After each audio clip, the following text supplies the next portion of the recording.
My name is Louise Freebairn. I'm wearing two hats in my presentation today. So I'm wearing one for ACT Health from the epidemiology section, and the second hat I'm wearing is from the Australian Prevention Partnership Centre as one of the researchers.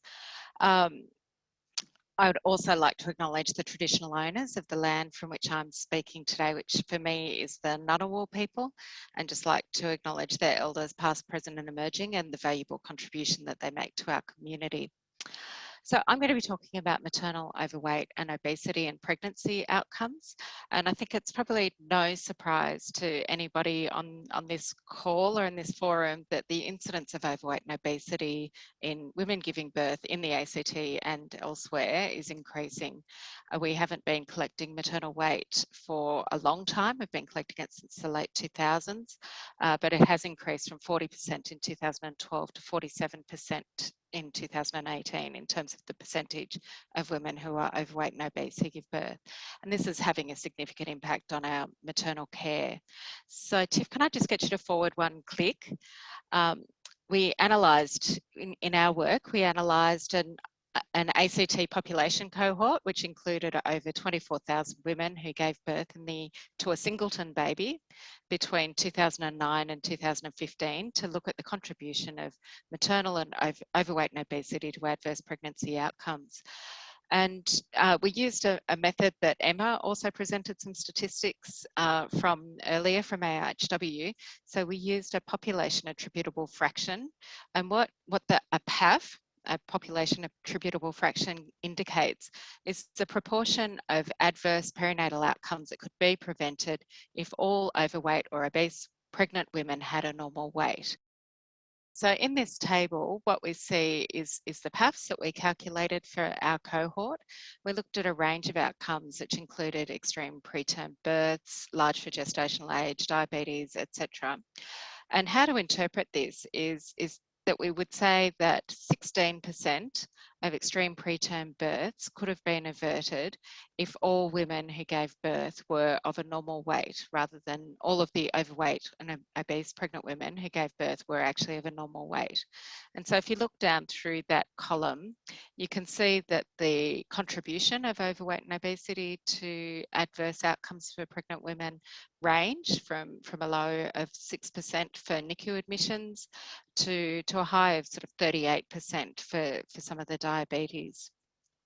So this tells us that that we could have an impact if we could actually support women to reduce weight and have an impact on adverse pregnancy outcomes and maternal services. So the second project that I'm going to talk about is some work that we did focusing on diabetes in pregnancy, where we developed a dynamic simulation model. Now, what the dynamic simulation model, so perhaps can tell us sort of what's happened during a period of time, but what a dynamic simulation model can add to that is that we can start to do some scenario analysis and some comparisons over time to compare the impact of different interventions on outcomes.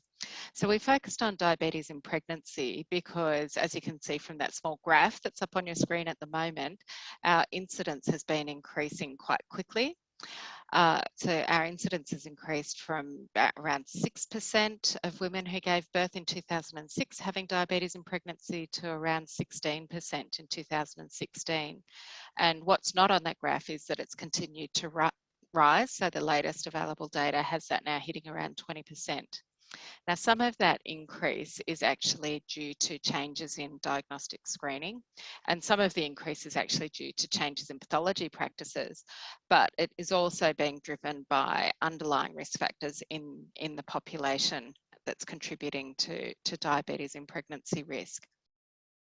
So what we did is we invited local, national and international experts to come together with us to use a participatory process to develop a dynamic simulation model.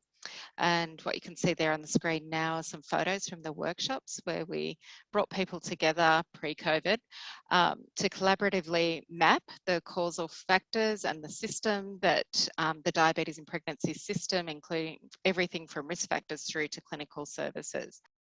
And what we did was we used the information that we gained from our participants to develop a simulation model. Now, I don't expect you to be able to read that diagram that's on the screen. What I want you to take away from this is that a simulation model is essentially a computer model that uses mathematics to represent different elements of a system for a problem, and it just helps us to explore complex issues like diabetes in pregnancy. So in this model, we can look at population interventions and individual interventions. And the simulations that I wanted to talk a little bit about today were those scenarios where we looked at the impact of having population level interventions which targeted overweight and obesity across the whole population, compared with targeting high risk individuals in sort of pre and inter pregnancy periods of time. And what we found was that population level, we really need to intervene at a population level to turn the tide on diabetes in pregnancy. So weight reduction interventions targeting high risk individuals were really beneficial for those individuals, but they weren't enough to impact on diabetes in pregnancy at the population level. Now, we're not advocating that this is an either or decision. What we're saying is that, in fact, the best outcomes come from doing both, that we need to continue with the weight reduction interventions with high risk individuals, but we also need to be continuing to aim to reduce overweight and obesity at a population level.